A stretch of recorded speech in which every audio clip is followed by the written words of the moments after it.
നമോ ഭഗവതേ വാസുദേവായ. ഓം നമോ ഭഗവതേ വാസുദേവായ. ഭാഗവത മാഹാത്മ്യത്തിൽ 61 തൊട്ടുള്ള ശ്ലോകത്തിൻ്റെ അർത്ഥവും സാരവും പറയാം. ഓം നമോ ഭഗവതേ വാസുദേവായ. ഓം ശ്രീകൃഷ്ണ പരമാത്മനേ നമ. തവ പാദാരവിന്ദം ശരണാഗതം വാസുദേവം ജഗത്സർവം.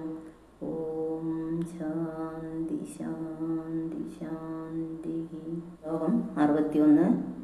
പതിനാഥകൃതം സർവം പുത്രരക്ഷണഹേതവേ പുത്രസ്യാദുന്ദുകാരീതി നാമമാത്രാ പ്രതിഷ്ഠിതം. പതിനാഥകൃതം സർവം പുത്രരക്ഷണഹേതവേ പുത്രസ്യ ദുന്ദുകാരീതി നാമമാത്രാ പ്രതിഷ്ഠിതം. ദുന്ദുലി ഭർത്താവിൻ്റെ മുമ്പിൽ വന്ന് പറഞ്ഞു, എൻ്റെ മുലയിൽ പാലില്ല, അന്നയുടെ മുലപ്പാൽ കൊടുത്തിട്ട് കുട്ടിയെ രക്ഷിപ്പിക്കുകയെന്നതും പ്രയാസം. അവൾ വന്ന് പാൽ കൊടുത്തു പോകും, ഇടയ്ക്ക് വേണ്ടി വരുമല്ലോ, അപ്പോൾ ബുദ്ധിമുട്ട് നേരിടും. അതിന് ഞാനൊരു ഉപായം പറയാം.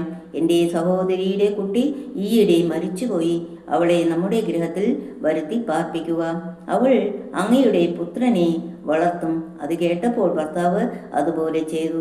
പുത്രനെ ഏതുവിധവും രക്ഷിക്കണമെന്നുള്ള ആഗ്രഹം ആത്മദേവനുണ്ടായിരുന്നു.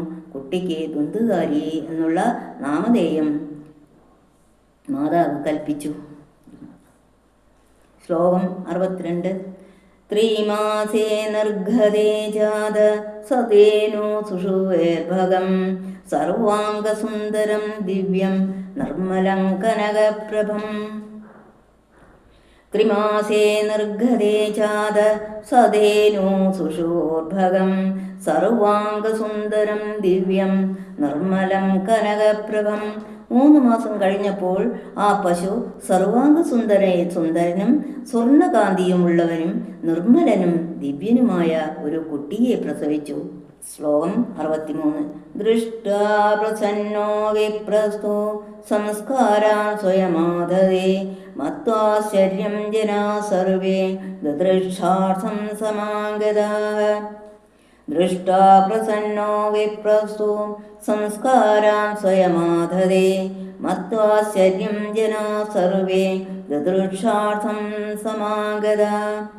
പശുവിൽ നിന്നുത്ഭവിച്ച ബാലകനെ കണ്ടിട്ട് പരമാശ്ചര്യയുക്തനായ ബ്രാഹ്മണനാകട്ടെ, ഞാൻ തന്നെ ബാലകന് വേണ്ടുന്ന ജാതകർമാരെ സംസ്കാരങ്ങളെ നിർവഹിച്ച് ജനങ്ങളെല്ലാവരെയും ആശ്ചര്യ സംഭവം അറിഞ്ഞ് കാണുവാൻ ആഗ്രഹത്തോടെ കൂടെ വന്നുകൊണ്ടിരിക്കും.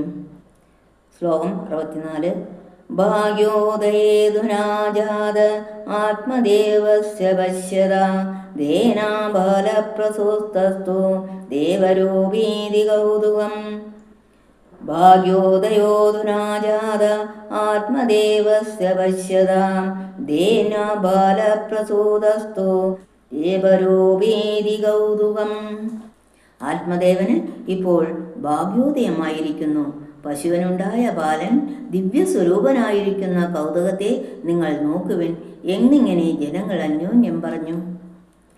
ശ്ലോകം 65.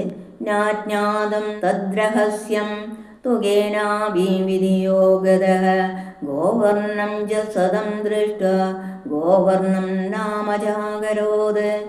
നജ്ഞാതം തദ്രഹസ്യം തു കേനാവിധിയോഗത ഗോവർണം ച സദം ദൃഷ്ട്വാ ഗോവർണം നാമ ജാഗരോത്.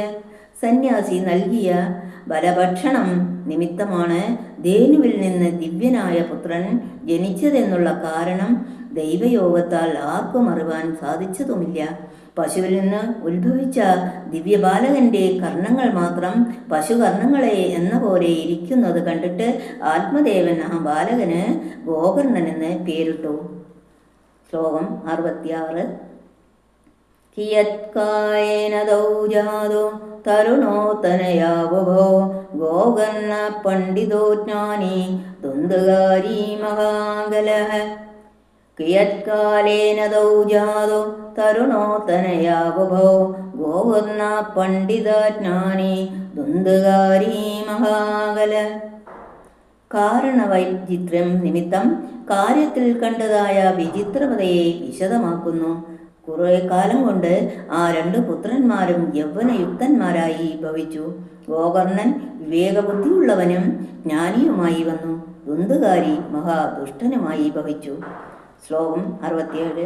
സ്നാനശൗദക്രിയാഹീനോ ദുർഭക്ഷി ക്രോധസംയുതഃ ദുഷ്പരിഗ്രഹകർത്താ ച ശവഹസ്തേന ഭോജനം.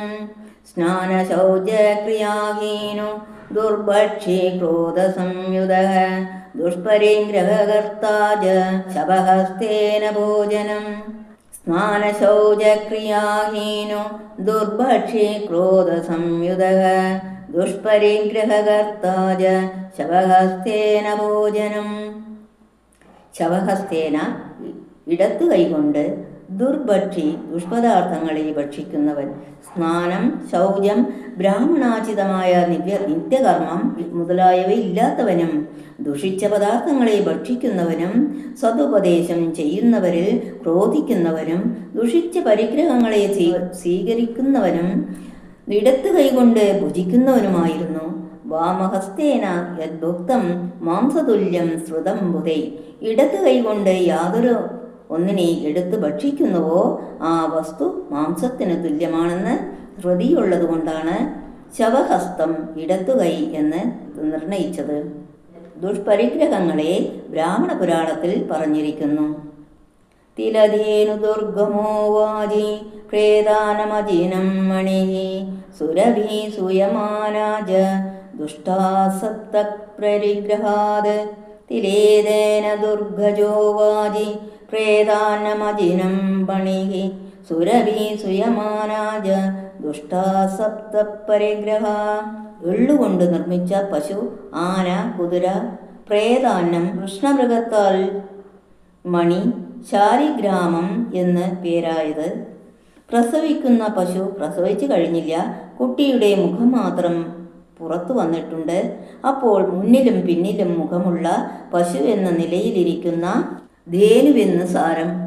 എന്നീ 7 പദാർത്ഥങ്ങളെ ബ്രാഹ്മണൻ സ്വീകരിച്ചുകൂടാ എന്നാണ് സ്മൃതിവചനം. ഇങ്ങനെ നിഷിദ്ധങ്ങളെ സ്വീകരിക്കുന്നവനായിരുന്നു ദുന്ദുകാരി. ശ്ലോകം 68.